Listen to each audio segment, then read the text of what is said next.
এবং আমরা মনে করি এই পে স্কেল বাস্তবায়ন হলে সেই পে স্কেলে যদি কর্মচারীদের আশা ভরসা এবং প্রত্যাশা পূরণ হয়, তাহলে এই সরকারি সেক্টর থেকে এই ছোট ছোট যে দুর্নীতি অপরাধ এগুলি 80% উঠে যাবে।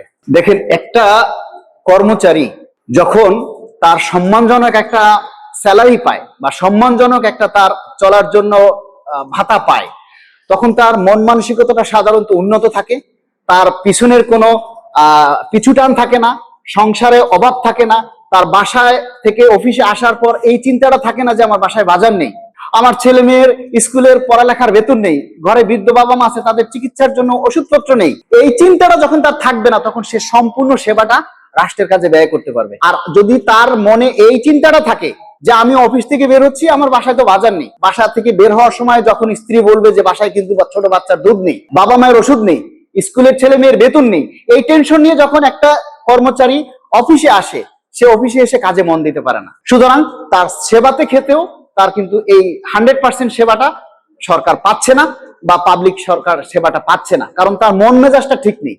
উন্নত বিশ্বে দেখবেন যারা সরকারি কর্মচারী আছে তাদের প্রচুর বেতন দেওয়া হয়, প্রচুর স্যালারি দেওয়া হয়, কেননা যাতে রাষ্ট্রের সেবায় কোনো ঘাটতি না হয়। আপনি আমাকে অভাবে রাখবেন আবার আমার থেকে 100% সেবা আশা করবেন, এটা তো হয় না। আমার থেকে 100% সেবা আশা করতে হলে আমার সংসারের ভরণ পোষণ আপনাকে 100% দায়িত্ব আপনাকে পূরণ করতে হবে। এবং আমরা মনে করি এই পে স্কেল বাস্তবায়ন হলে সেই পে স্কেলে যদি কর্মচারীদের আশা ভরসা এবং প্রত্যাশা পূরণ হয়, তাহলে এই সরকারি সেক্টর থেকে এই ছোট ছোট যে দুর্নীতি অপরাধ এগুলি 80% উঠে যাবে। এইবারের পে স্কেলটা যদি বাস্তবায়িত হয়, তাহলে 11 বছরের মধ্যে সেবায় যে ঘাটতি ছিল বা যে সেবাটা সাধারণত সরকার পাচ্ছে না, এই পে স্কেলটা বাস্তবায়ন হলে সেই সেবাটার মান আরো দ্বিগুণ হারে বেড়ে যাবে এবং সরকার রাষ্ট্রের সেই সেবাটা অধিক হারে পাবে বলে আমরা মনে করি।